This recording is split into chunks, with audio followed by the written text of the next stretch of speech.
मैले चाहिँ एकदमै प्रचुर सम्भावना देखेँ, किन भन्दाखेरि यो प्राकृतिक हिसाबले एकदमै धनी ठाउँ रहेछ। एउटा चाहिँ यो भ्यूको हिसाबले पनि यहाँबाट धेरै जिल्लाहरू धेरै ठाउँहरू देखिने। आज त अनफर्चुनेटली कुहिरो पनि लाग्यो, तर बिचमा खुलेर हामीले देख्यौँ। त्यो बाहेक विभिन्न वन्यजन्तुहरू जस्तो झारल घोरल अनि जङ्गली भैँसी पनि यहाँ पाइन्छ भन्ने कुरा आयो। डाँफे पनि देख्न पाइँदो रहेछ होइन। त्यो विभिन्न प्रजातिका गुराँसहरू यहाँ छन्।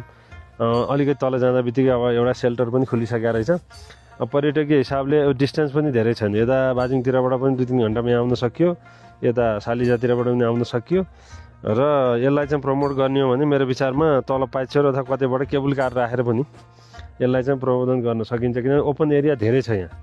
यो चाहिँ युज भएको छैन कि।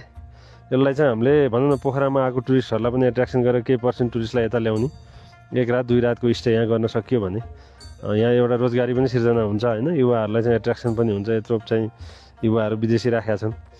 यसलाई मेरो विचारमा राज्यले अलिकति गहन रूपले सोचेर गर्ने हो भनेदेखि चाहिँ प्रचुर सम्भावना देखिन्छ यो ठाउँमा।